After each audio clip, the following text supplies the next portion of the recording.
오늘 우리에게 주신 하나님 말씀 구약 열왕기상 3장 4절에서 15절까지 한 목소리로 교독하겠습니다. 이에 왕이 제사하러 기브온으로 가니 거기는 산당이 큼이라 솔로몬이 그 제단에 일천 번제를 드렸더니 기브온에서 밤에 여호와께서 솔로몬의 꿈에 나타나시니라. 하나님이 이르시되 내가 내게 무엇을 줄꼬 너는 구하라. 솔로몬이 이르되 주의 종 내 아버지 다윗이 성실과 공의와 정직한 마음으로 주와 함께 주 앞에서 행함으로 주께서 그에게 큰 은혜를 베푸셨고 주께서 또 그를 위하여 이 큰 은혜를 항상 주사 오늘과 같이 그의 자리에 앉을 아들을 그에게 주셨나이다. 하나님 여호와여, 주께서 종으로 종의 아버지 다윗을 대신하여 왕이 되게 하셨사오니 종은 작은 아이라 출입할 줄을 알지 못하고 주께서 택하신 백성 가운데 있나이다. 그들은 큰 백성이라 수요가 많아서 셀 수도 없고 기록할 수도 없사오니 또 백성을 재판할 수 있사오리까. 듣는 마음을 종에게 주사 주의 백성을 재판하여 선악을 분별하게 하옵소서. 솔로몬이 이것을 구하매 그 말씀이 주의 마음에 든지라. 이에 하나님이 그에게 이르시되 내가 이것을 구하도다. 자기를 위하여 장수하기를 구하지 아니하며 부도 구하지 아니하며 원수의 생명을 멸하지도 아니하고 오직 송사를 듣고 분별하는 지혜를 구하였으니 내가 내 말대로 하여 내게 지혜롭고 명철한 총명한 마음을 주노니 내 앞에도 너와 같은 자가 없었거니와 내 뒤에도 너와 같은 자가 일어남이 없으리라. 내가 구하지 아니한 부귀와 영화도 내게 주노니 내 평생의 왕들 중에 너와 같은 자가 없을 것이라. 내가 만일 내 아버지 다윗이 행함같이 내 길을 행하며 내 법도와 명령을 지키면 내가 또 내 날을 길게 하리라. 솔로몬이 깨어보니 꿈이더라. 이에 예루살렘에 이르러 여호와의 언약궤 앞에 제물을 드리고 모든 신하들을 위하여 잔치하였더라. 아멘. 이는 하나님 말씀입니다.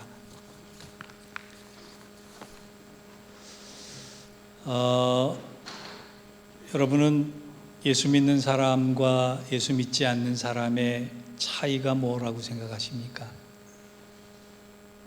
주일날 교회 가는 것, 교회 가지 않는 것, 때로는 술과 담배를 하지 않는 것 또는 하는 것, 이 정도의 차이일까요? 아니면 십자가 목걸이를 또는 귀걸이를 하고 다니고 안 하고 다니고의 차이일까요? 따지고 보면 여러 차이점이 있을 것입니다. 그런데 저는 예수 믿는 사람과 예수 믿지 않은 사람의 결정적 차이가 그 사람이 품는 꿈과 소원이 다르다라고. 예수 믿는 사람이 품는 꿈과 소원, 그리고 예수 믿지 않는 사람이 품는 꿈과 소원이 본질적으로 다르다는 거예요. 오늘 본문은 우리가 수도 없이 들어왔을 만큼 익숙한 하나님께서 솔로몬에게 너가 무엇을 받기를 원하느냐라고 질문하셨을 때 솔로몬이 자기 소원을 대답한 스토리입니다. 성경을 보면 솔로몬이 다른 것을 구하지 않고 먼저 선과 악을 분별하는 지혜의 마음을 구했다라고 나와 있어요. 이것을 우리가 읽은 성경에는 듣는 마음을 가지게 해달라고 표현했지만 히브리어 원뜻을 보면 하나님의 뜻을 헤아리는 마음을 구했다라고 해요. 아주 명석한 사람이에요, 솔로몬이. 세상 다 가져도 하나님 뜻 모르면 소용없거든요. 세상 다 놓쳐도 하나님 뜻만 알면 그거 붙잡고 일어설 수 있는 것, 그것을 알았기 때문에 하나님의 뜻을 분별할 수 있는, 하나님의 뜻을 헤아릴 수 있는 믿음과 마음을 구했더니 하나님께서 너무나 귀한 그 소원을 듣고 다른 것도 더불어서 주셨다라고 하는 행복한 스토리인 거예요. 저는 오늘 본문을 묵상하면서 10절에 특이한 단어 하나가 눈에 띄었습니다. 10절을 보면 이런 말씀이 있어요. 솔로몬이 이것을 구하며 그의 말씀이 주의 마음에 든지라 라고 하는 구절입니다. 하나님께서 솔로몬의 기도를 들으시고 그 솔로몬의 기도가 마음에 쏙 드셨다고 표현하신 거예요. 여러분, 우리 기도하는데 이 기도가 하나님의 마음에 들까? 하나님께서 기뻐하실까? 하나님께서 정령 기꺼이 받으실까라고 하는 거 신경 쓰면서 기도하시는 분 얼마나 되겠어요? 아니거든요. 하나님 기뻐하시든 말든 내 소원과 내 의지만 아뢰면 된다라고 생각해서 기도할 때가 얼마나 많은지 몰라요.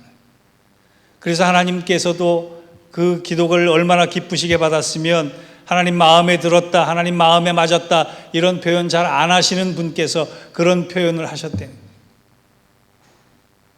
여러분, 성경을 읽어보세요. 성경을 읽다가 모세가 기도할 때나 한나가 기도할 때나 다윗이 기도할 때 하나님께서 그 기도를 기뻐하셨다라고 하는 표현이 어디 나와요? 안 나오거든요. 그런데 오늘 솔로몬의 기도가 하나님께서 기뻐 받으셨다라고 하는 기도가 됐다라고 표현을 하는 거예요. 그래서 우리는 솔로몬의 소원과 기도에서 배울 수 있어야 하겠습니다. 하나님께서 내 기도를 들으시고 내 소원을 들으시고 하나님 마음에 쏙 들어서 그 기도에 대한 응답뿐만이 아니라 다른 것까지도 더불어서 주시는 은혜가 여러분의 삶 가운데 있기를 축원합니다. 그렇다면 어떤 기도가 있으면 하나님께서 그 기도를, 그 소원을 기뻐하실까? 본문은 두 가지로 교훈을 합니다. 첫 번째는 뭐냐? 나에게 일어난 모든 일을 은혜의 시선으로 볼 수 있게 해달라는 소원이에요. 세상의 시선, 내 마음의 시선, 내 의지의 시선이 아니라 하나님 나에게 일어나는 모든 일들을 은혜의 시선으로 보게 해달라고 하는 소원을 하나님 기뻐하셨대요.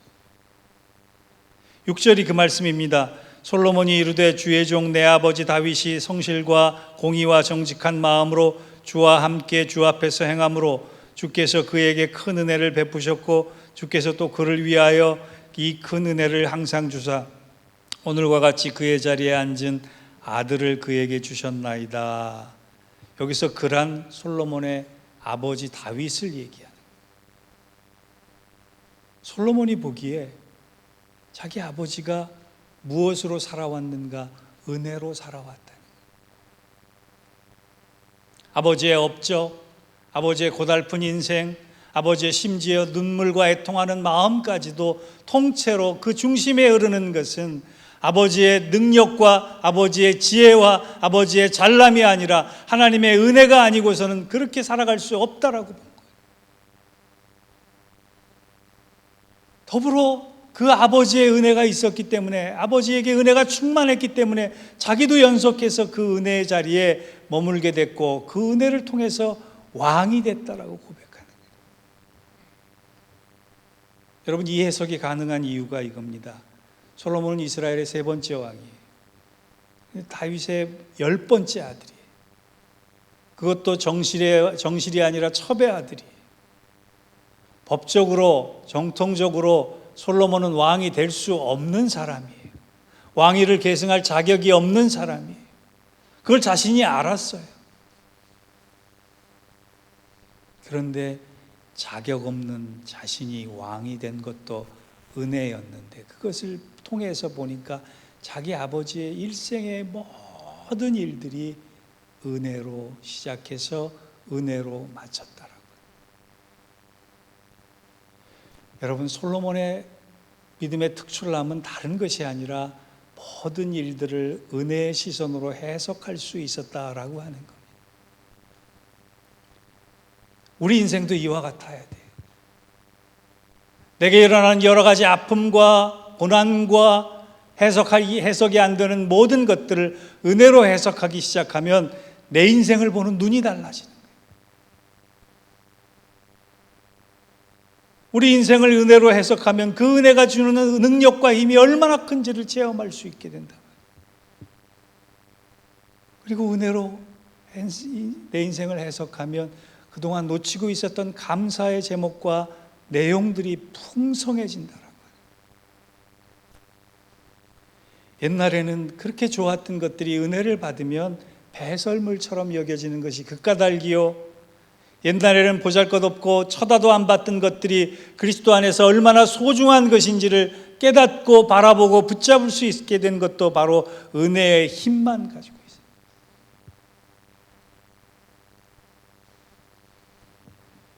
제가 은혜를 받고 보니까요, 그동안 상처에 얼마나 짓눌려 있었는지, 아픔에 얼마나 압박당하고 있었는지 그것만 보이다가 은혜를 받고 나니까 그 아픔 가운데 함께 하시고 그 상처 가운데 함께 하신 하나님의 손이 보이기 시작하더래요.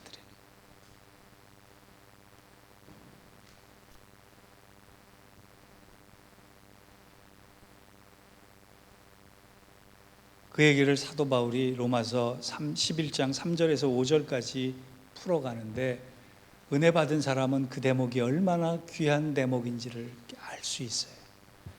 여러분 집에 가셔서 오늘 로마서 11장을 읽어보시기 바랍니다. 거기 보면 대선지자 엘리야에 대한 얘기가 나와요. 엘리야가 하나님의 일을 했는데 고달퍼요, 힘들어요, 아파요, 속상해요. 하나님께 항변하기를, 하나님 왜 나 혼자만 남겨두십니까? 왜 세상에는 불의를 위해서 싸우는 자가 나 혼자밖에 없습니까? 그때 하나님께서 너의 눈에는 안 보이지만 내가 남아있는 7,000명을 남겨놨으니 그들을 보라라고 말씀하세요. 그것을 사도 바울이 은혜로 해석해요. 은혜의 시각으로 해석해요. 3절 11장 로마서 11장 3절에서 5절까지를 보면 이런 말씀이 있습니다. 주여, 그들이 주의 선지자를 죽였으며 주의 제단을 헐어버렸고 나만 남았는데 내 목숨도 찾나이다 하니 그에게 하신 대답이 무엇이냐? 내가 나를 위하여 바알에게 무릎 꿇지 아니한 사람 7,000명을 남겨두었다 하셨으니, 그 다음이 중요합니다. 그런즉 이와 같이 지금도 은혜로 택하심을 따라 남은 자가 있느니라. 아멘. 은혜로 보니까 안 보이던 것이 보인다는 거예요. 은혜의 시각으로 보니까 하나님이 나를 방치해 두셨던 것 같은데 하나님이 나를 꼭 붙잡고 계셨다라고 하는 거예요. 은혜를 놓치면 하나님의 일하심이 보이지 않지만 은혜를 받으면 하나님의 일하심과 역사하심과 하나님께 속한 희망이 보이기 시작한다는 거예요. 그래서 은혜가 중요한 겁니다.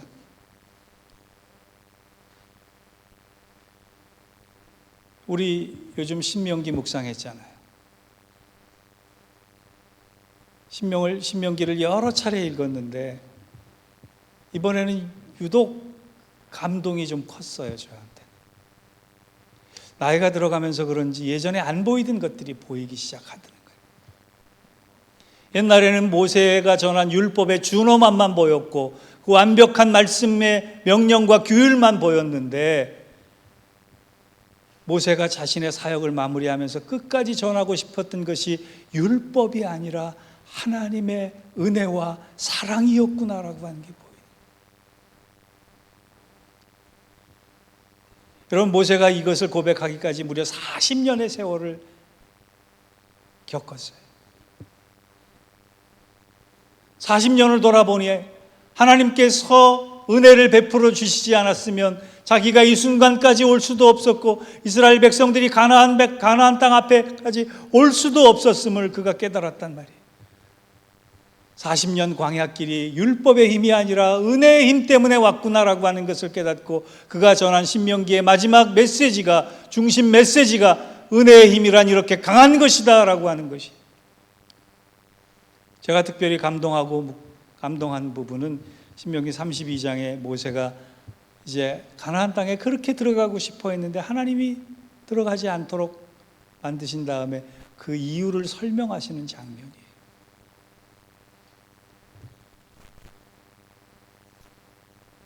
눈물이 왈칵 나더라고요. 하나님이 얼마나 모세를 사랑하셨으면 모세야, 너는 가나안 땅에 들어갈 수 없어 라고 말씀하시는 그 자상함도 보이지만 하나님의 매정함, 좀 모세만큼은 예외사항으로 두셔서 하나님께서 한번 말씀하셨지만 그거 좀 깨시면 안 되나 라고 하는 모습이 보여요. 하나님께서 내가 약속한 것이 있어서 너를 들여보낼 수가 없다, 그렇게 말씀하실 때 저라면 저 같으면, 저의 성정이라면 하나님 40년 물어내세요. 40년 갚아주세요. 내가 죽을 똥 살 똥 40년 고생해서 여기까지 왔는데 그거 하나 못 들어주십니까? 라고 고백했을 것 같아요. 성경을 아무리 뚫어지게 쳐다봐도 모세가 그 하나님의 말씀에 항변했다, 불평했다라는 대목이 없어요. 아무 말하지 않고 그대로 듣고 순종합니다. 물론 아쉬움보다, 슬픔보다 하나님의 명령이 더 큼을 알고 있었지만 그거 쉽지 않았을 것 같아요. 그런데 모세가 그렇게 결단할 수 있었던 이유는 40년 하나님의 은혜를 겪어보니까 나의 죽음의 영역, 미완성의 영역, 내가 컨트롤할 수 없는 영역까지도 하나님은 나보다, 내가 계획했던 것보다, 내가 소망했던 것보다 훨씬 더 은혜의 힘으로, 은혜의 사랑으로 만들어 가심을 믿었기 때문임을 보게 됐단 말이에요. 그래서 모세는 선하신 하나님께 자기의 모든 인생을 의지합니다. 여러분, 은혜란 이렇게 대단한 것이에요. 우리가 가끔 바리새인적인 신앙이다라고 얘기하잖아요. 저 역시나 거기에 대해서 굉장한 두려움을 갖고 있습니다. 내가 바리새적인 목사가 되지 않을까. 여러분, 바리새적인 목사는, 바리새적인 신앙은 다른 거 아니에요. 한마디로 은혜 없이도 살 수 있다라고 생각하는 것이 바리새적인 신앙이에요. 바리새인들은 율법만 있으면 된다고 생각했어요. 바리새인들은 하나님의 법만 붙잡고도 살 수 있다고 생각했어요. 그들의 여지 안에는 은혜란 자리 잡을 수가 없었고, 은혜도 소망하지 않았고, 은혜도 필요 없다고 생각하고, 또한 말한 사람들입니다. 그런데요, 여러분, 하나님을 보기 시작하면 애통도 은혜가 됩니다. 하나님을 만날 수 있다면 고난도 은혜가 됩니다. 하나님의 역사만 있다면 힘겨운 기도 제목도 은혜인 줄 믿습니다. 사랑하는 성도 여러분, 내 인생을 은혜로 해석할 수 있는 소원을 가지시기 바랍니다. 그러면 하나님께서 베풀어 주신 하나님의 손길이 보일 것이고, 하나님의 역사가 보일 것이고, 하나님 주시는 힘이 생길 것입니다. 다른 것 다 놓쳐도, 다른 것 뒤로 다 물러나도 은혜의 힘, 은혜의 장중에 붙들린다면 우리는 모든 것을 할 수 있습니다. 사랑하는 성도 여러분, 은혜의 힘에 붙들리기를 주의 이름으로 축원합니다. 두 번째, 솔로몬의 기도를 기뻐하신 것은요, 큰 은혜보다 작은 은혜를 놓치지 않게 해달라는 은혜의 지속성을 구했기 때문에 그래요. 7절 말씀을 같이 읽어보겠습니다. 7절 시작. 나의 하나님 여호와여, 주께서 종으로 종의 아버지 다윗을 대신하여 왕이 되게 하셨사오니 종은 작은 아이라 출입할 줄 알지 못하고. 7절만 읽어보면 솔로몬의 마음이 어떤 것 같아요? 굉장히 겸손하잖아요. 그 겸손한 마음을 뭘로 표현해요? 종이라는 단어로 표현해요. 종은 작은 아이입니다. 아무것도 할 줄 모릅니다. 아무것도 모릅니다. 종은 왕으로 은혜로 왕이 됐습니다. 자신의 하나하나를 낮춰서 하나님 앞에 겸손함으로 고백을 하는데, 그 이유가 뭐냐? 하나님, 나는 작은 은혜라도 놓치지 않겠습니다라고.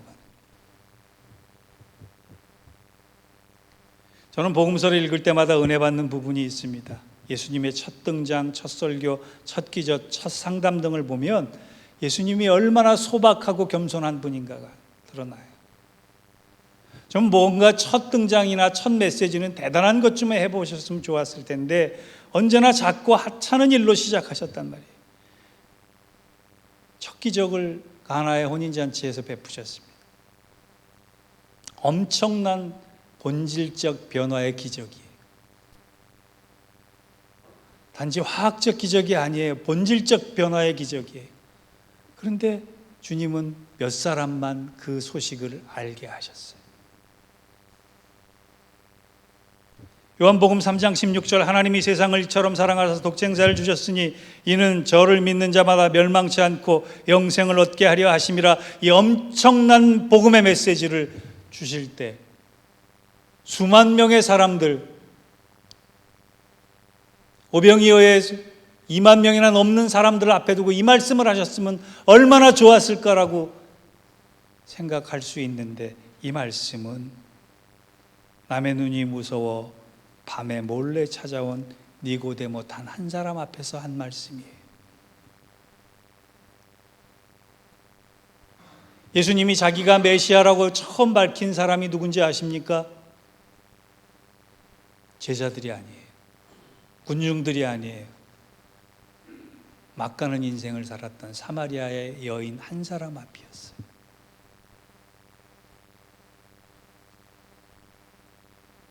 예수님께서 얼마나 겸손하시고 얼마나 소박하신 분이에요. 솔로몬도 마찬가지예요. 솔로몬도 하나님께서 구한 것을 다 허락받은 다음에 그가 제일 먼저 행한 일은 그 지혜를 처음 써먹은 일이 창기를 재판했던 일이에요. 국제정세를 다스리고 국제적인 회의를 주관하고 고도의 전문성과 냉철한 판단을 요구하는 엄청난 문제를 가지고 그 지혜를 썼던 것이 아니라 당장 돌로 쳐 죽여도 된다라고 하는 명령만 하고 나면 끝나는 일, 끝나는 사람들 앞에서 자신의 지혜를 처음 적용했다라고 하는, 왠지 아세요?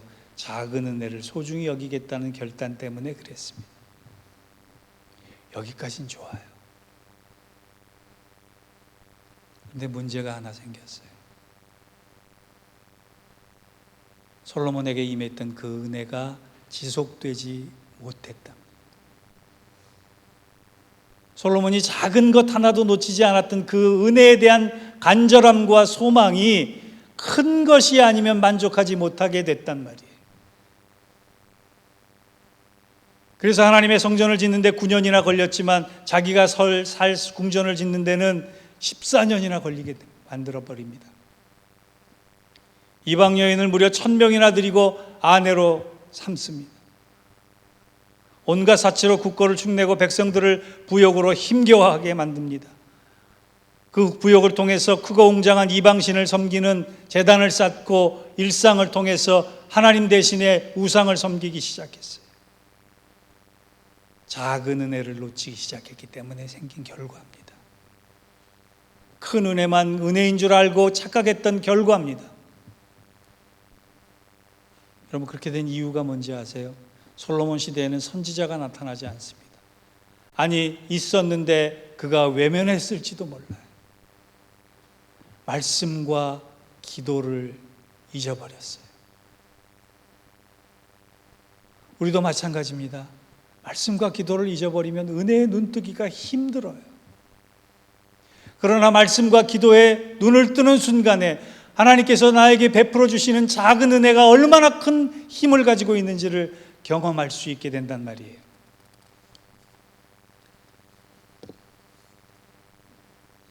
열왕기상 8장을 읽어보면 솔로몬의 기도가 더 이상 나오지 않습니다.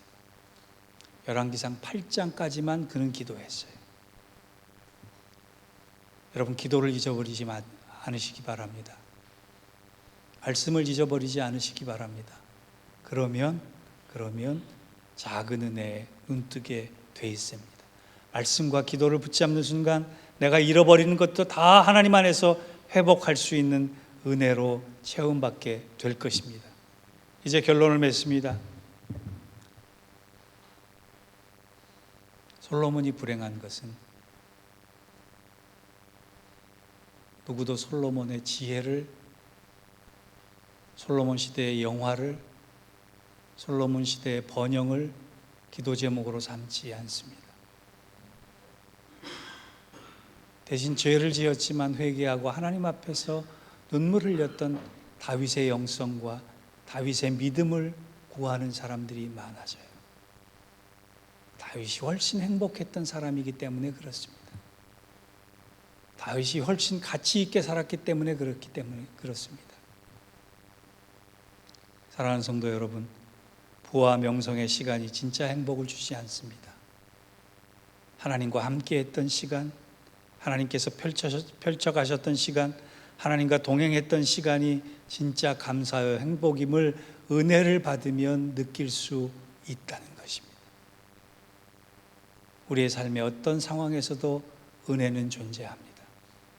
우리가 눈을 감고 모르기 때문에 보이지 않는 것밖에 없습니다. 은혜를 간절히 구하십시오. 그리고 그 은혜를 붙드십시오. 그리고 그 은혜를 사모하십시오. 그러면 은혜가 여러분을 다시 일으켜 세워 주실 것입니다. 그 은혜의 힘에 새롭게 되는 우리 모두가 되기를 주의 이름으로 축원합니다. 기도하겠습니다. 하나님, 은혜를 감사합니다. 우리를 복되게 하시고 우리를 강하게 하신 그 은혜의 장중에 붙들려서 새 힘을 얻고 새 능력을 얻어서 은혜의 힘으로 우리에게 맡겨진 삶의 자리를 잘 감당하는 은혜의 사람들 되게 하여 주옵소서. 예수님의 이름으로 기도하옵나이다. 아멘.